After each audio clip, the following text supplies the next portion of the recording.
नमस्कार दोस्तों, स्वागत है आपका आपके अपने YouTube चैनल में। आइए एक नजर डालते हैं दिन भर की प्रमुख घटनाओं पर। सिविल सेवा और अन्य प्रतियोगी परीक्षाओं की पूरी तैयारी के लिए कृपया चैनल को सब्सक्राइब करें। इसरो ने 36 उपग्रहों को ले जाने वाले सबसे भारी payload rocket mission LVM-3 OneWeb India-2 को सफलतापूर्वक लॉन्च किया। भारतीय अंतरिक्ष अनुसंधान संगठन का सबसे भारी पेलोड रॉकेट LVM-3 ने 36 OneWeb उपग्रहों को ले जाने के लिए 26 मार्च को सतीश धवन अंतरिक्ष केंद्र SDS-CSHAR के दूसरे लॉन्च पैड से उड़ान भरी, जो श्रीहरिकोटा में स्थित है। 43.5 मीटर लंबे वाहन का वजन 643 टन है। Network access associates limited, united kingdom, OneWeb group company का new space India limited NSIL के साथ कम अर्थ ऑर्बिट में 72 उपग्रह लॉन्च करने के लिए एक वाणिज्यिक समझौते के तहत ये दूसरा मिशन है। भारत के कृषि मंत्री नरेंद्र सिंह तोमर ने राष्ट्रीय फसल बीमा पोर्टल पर डिजिक्लेम नामक एक नया मंच पेश किया है। इस मंच का उद्देश्य उन किसानों को बीमा दावों के वितरण में तेजी लाना है, जिन्होंने फसल बीमा का लाभ उठाया है। इसकी प्रभावशीलता को प्रदर्शित करने के लिए मंत्री ने रुपये के कुल बीमा दावे को स्थानांतरित करने के लिए मंच का उपयोग किया। राजस्थान, उत्तर प्रदेश, हिमाचल प्रदेश, छत्तीसगढ़, उत्तराखंड और हरियाणा सहित कई भारतीय राज्यों में बीमाकृत किसानों को केवल एक क्लिक के साथ 1260.35 करोड़। तमिलनाडु सरकार ने थानथाई पेरियार वन्यजीव अभयारण्य को राज्य का 18वां वन्यजीव अभयारण्य घोषित करने का फैसला किया है। यह अभयारण्य इरोड जिले के अंथियूर और गोबीचट्टीपालयम तालुक के वन क्षेत्रों में 80,567 हेक्टेयर क्षेत्र में फैला हुआ है और इसमें अंथियूर, बारगुर, थट्टाकरई और चेन्नमपट्टी में आरक्षित वन क्षेत्र शामिल हैं। यह विभिन्न प्रकार के जंगली जानवरों जैसे बाघ, हाथी, तेंदुआ, जंगली सुअर, गौर और हिरण का घर है। कांग्रेस ने राहुल गांधी के समर्थन में दिल्ली के राजघाट पर दिन भर का संकल्प सत्याग्रह शुरू किया। कांग्रेस ने 26 मार्च 2023 को लोकसभा से अयोग्य ठहराए जाने के बाद राहुल गांधी के समर्थन में दिल्ली के राजघाट पर एक दिवसीय संकल्प सत्याग्रह शुरू किया।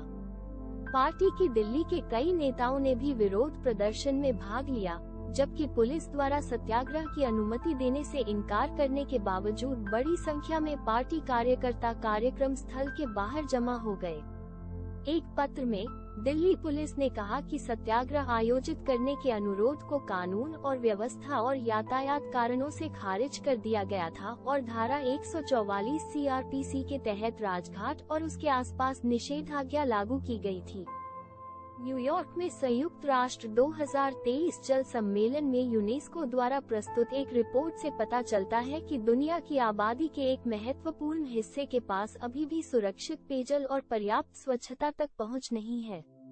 रिपोर्ट बताती है कि वैश्विक आबादी के 26% के पास सुरक्षित पेयजल की कमी है, जबकि 46% के पास अच्छी तरह से प्रबंधित स्वच्छता सुविधाओं तक पहुंच नहीं है। अर्थ आवर 2023 हर साल दुनिया भर के लोग अर्थ आवर नामक एक वैश्विक कार्यक्रम में भाग लेते हैं, जिसका उद्देश्य जलवायु परिवर्तन की चुनौतियों के बारे में जागरूकता बढ़ाना और ऊर्जा संरक्षण को बढ़ावा देना है। World wide fund for nature WWF द्वारा आयोजित इस कार्यक्रम के दौरान प्रतिभागी 1 घंटे के लिए अपने घरों और कार्यालयों में सभी रोशनी और बिजली के उपकरणों को बंद कर देते हैं। विश्व तपेदिक दिवस पर स्वास्थ्य और परिवार कल्याण मंत्रालय MOF द्वारा आयोजित वन वर्ल्ड टीबी शिखर सम्मेलन के दौरान प्रधानमंत्री नरेंद्र मोदी ने टीबी के खिलाफ वैश्विक लड़ाई में भारत के शक्तिशाली दवा उद्योग को एक महत्वपूर्ण लाभ के रूप में रेखांकित किया।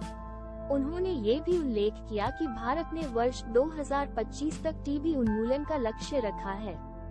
राष्ट्रपति जो बिडेन ने रविवार की शुरुआत में मिसिसिपी के लिए एक आपातकालीन घोषणा जारी की, जिसमें कैरोल, हम्फ्रीज, मोनरो और शार्की काउंटियों के लिए संघीय धन उपलब्ध कराया गया था।